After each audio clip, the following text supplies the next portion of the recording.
It is the middle of the night, and a baby will not stop screaming. You have rocked it, fed it, and checked on it a dozen times. The sound drills into your skull, and every nerve in your body is on edge. For you, tonight, this is just exhausting. But picture that very same cry 40,000 years ago out in the dark. A small band of humans asleep on the open ground, around a dying fire, and one tiny infant wailing into the silent night.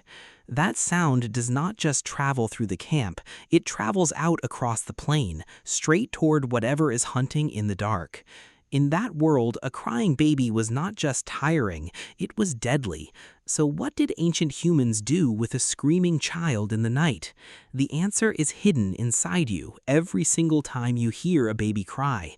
You might assume the answer is grim and brutally simple, that a dangerous crying infant was quietly abandoned to the dark, or that they simply let it scream and hoped for the best. But the truth is far stranger and far more tender than that. Because here is the great puzzle of the human baby. Our infants cry more and louder than almost any animal on Earth, and evolution should have silenced that cry long, long ago. To see why, you have to understand the world they were born into. The night was not empty, it was full of listening ears. Big cats, hyenas, and packs of hunting animals moved through the dark, and almost all of them hunted by sound as much as by sight. A human voice, especially a high, sharp cry, carries a very long way. On a still night, an infant's scream can travel for hundreds of meters. To a hungry predator, that sound is a dinner bell ringing in the dark. It says, here is something small and weak and worth the risk. A single crying baby could betray the location of the entire group. It could bring death not just to the child, but to everyone asleep nearby. In a world like that, you would expect evolution to make babies silent. Instead, it did the exact opposite. Human babies are born more helpless than almost any other creature alive. A baby deer can stand and run within hours of being born. A newborn human cannot even hold up its own head. The reason lies in a trade-off written deep into our bodies. To become so clever, our species grew enormous brains. But a big brain needs a big head, and the human birth canal is narrow, so human babies are born early while their heads can still fit through. They arrive unfinished, soft, and utterly dependent on others. For years, a human child cannot feed, warm, or protect itself, and it has only one tool to make sure it is never forgotten: its voice. The cry is the only power a helpless infant truly has. It is a switch that reaches straight into an adult brain and demands action. A baby that could not cry for help in the ancient world often did not survive. So the loud, demanding cry was not a flaw, it was the entire point. Think about what that cry actually does to you. You cannot ignore it, no matter how hard you try. It is tuned to the exact frequency that humans find most alarming. It cuts through sleep, through conversation, through absolutely everything.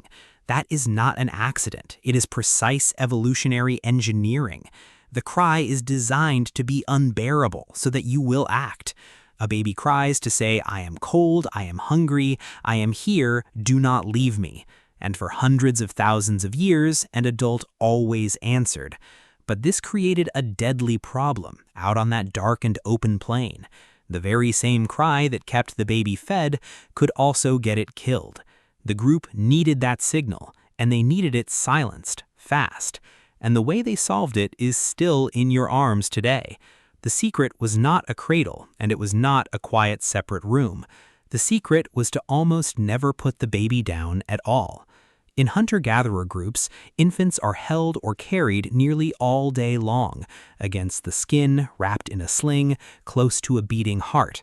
And carried babies, it turns out, simply cry far, far less.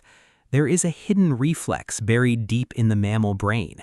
When a mother cat carries her kitten, the kitten goes limp and still. Scientists call it the transport response, and human babies have it too.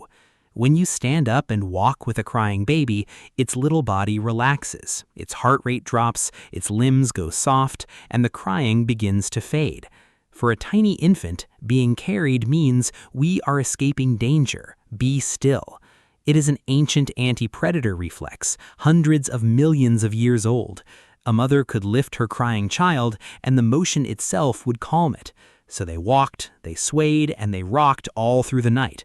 They pressed the baby close, where a steady heartbeat soothed it. They made a soft, rushing shush like the sound inside the womb. They fed it the moment it stirred, long before the crying could grow loud. Babies who are carried, rocked, and fed on demand rarely scream for long. The wailing infant, alone in a crib, is mostly a modern invention. For most of human history, a baby was almost never set down to cry.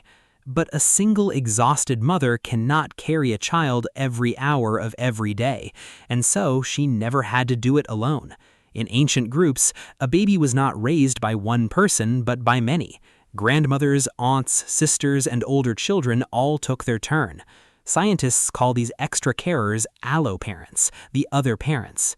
A crying baby could be passed from one set of warm arms to the next. When one carer grew tired, another simply took the child. This is one of the great secrets of how humans raised such fragile young. We did not do it as lone parents, we did it as a whole group. At night, the entire band slept close together around the warmth of the fire. A stirring infant was met by many hands before its cry could even rise. The fire kept it warm, and the bodies around it kept it safe. Surrounded, carried, and fed, the baby had little reason to scream. The danger of the night was answered by the closeness of the group. Now come back to your own home in the middle of the night. You lift your crying baby, and without even thinking, you begin to walk.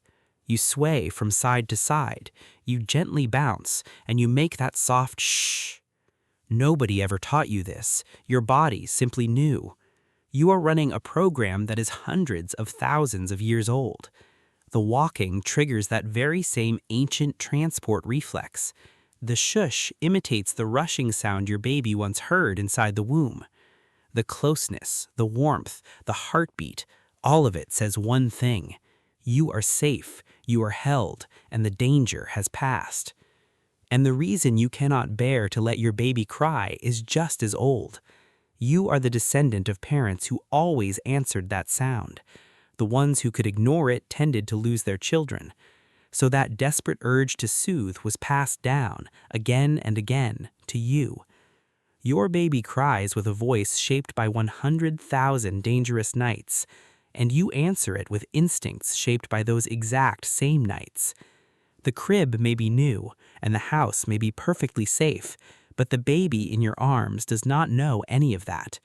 It is still crying out across an ancient, predator-filled dark, and some deep part of you is still listening for what might be out there, still standing guard, still walking, still keeping a small life alive. So what did ancient humans do with a crying baby at night? They did not abandon it, and they did not simply let it scream. They picked it up, and then they almost never put it down. They carried it, rocked it, fed it, and passed it from arm to arm. They surrounded its small, loud life with an entire group. They turned a deadly sound into a signal that bound them together. The cry that could have killed the child instead summoned its protectors. That is the quiet genius hidden inside a screaming baby. It is not a flaw, and it is not just noise. It is the oldest conversation our species has ever had. A helpless child saying, "I am here, please do not leave me," and a parent answering across the dark, "I have you, I am not going anywhere." The next time a baby's cry pulls you out of sleep, remember what it truly is. Not a problem to be fixed, but a bond older than language itself. The same cry and the same answer repeated for 10,000 generations. It is the sound of our species refusing to let its smallest members go. You did not learn that devotion, you inherited it from every parent who ever walked a crying child through the dark.